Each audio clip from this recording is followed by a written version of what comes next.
Hard hitting vlogs. Hello friends, भी आज के हमारे वीडियो का टॉपिक है Ajit Pawar and forthcoming political crisis of Maharashtra. दोस्तों, अजीत पवार की मुख्यमंत्री पद की दावेदारी के 4 मायने हो सकते हैं।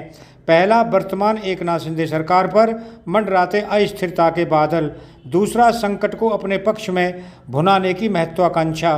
तीसरा, ईडी सीबीआई के छापों से बढ़ता दबाव। और चौथा, मोदी बीजेपी का समर्थन करने की राजनीतिक मजबूरी।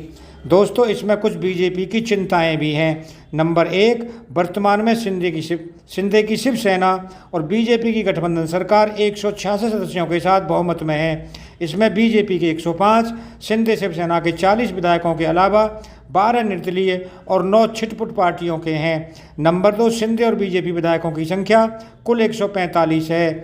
वहीं बहुमत का जादुई आंकड़ा है। शिंदे गुट का इक्का दुक्का विधायक भी टूट जाए तो सरकार ढह सकती है। नंबर 3, वहीं शिंदे गुट के 16 विधायकों की अयोग्यता का मामला सुप्रीम कोर्ट में है। ये 16 विधायक अयोग्य करार दिए जा सकते हैं। नंबर 4, ऐसा होने पर भी सरकार संकट में पड़ जाएगी। इन 16 सदस्यों को वर्तमान समर्थन प्राप्त 166 सदस्यों में से घटा दिया जाए तो फिर भी सरकार के पास 150 रह जाते हैं। लेकिन ये नहीं भूलना चाहिए कि इन 150 में से 21 विधायक निर्दलीय और छुटपुट पार्टियों के हैं। वे मौका देखकर चूहा दौड़ में शामिल हो सकते हैं। नंबर 5, शिंदे और बीजेपी की यही चिंता है, इसलिए विपक्ष में तोड़ फोड़ के दांव चल रहे हैं। इसमें एनसीपी के अजीत पवार सॉफ्ट टारगेट हो सकते हैं, लेकिन वह मुख्यमंत्री पद के रूप में इसकी कीमत वसूलना चाहते हैं। शायद पेच यहीं फंसा हुआ है। चतुर राजनीतिज्ञ वही माना जाता है जो संकट ना हो तो संकट पैदा करे और संकट पैदा हो तो उसे अपने पक्ष में मोड़ ले। शायद अजीत दादा यही करना चाहते हैं। सन 2019 की घटना को याद करें। नंबर 1, तब चुनाव में किसी भी दल को बहुमत नहीं मिला था। बीजेपी को साथ लिए बिना राज्य से राष्ट्रपति शासन हटना संभव नहीं था। नंबर 2, अजीत दादा ने एनसीपी से कोई 40-45 विधायकों का हस्ताक्षर वाला पत्र फडणवीस को दे दिया।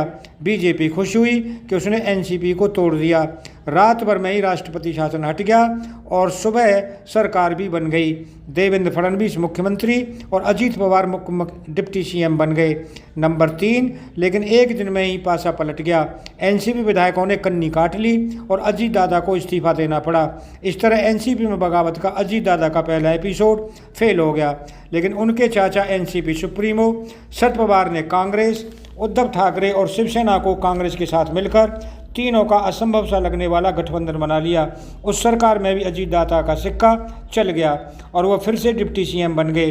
इसलिए इस कांड को बगावत कहें या शरद पवार की कोई राजनीतिक चाल, इसके खुलासे में जाने की जरूरत नहीं है। इस बार अजीत दादा की दूसरी बगावत की चर्चा है।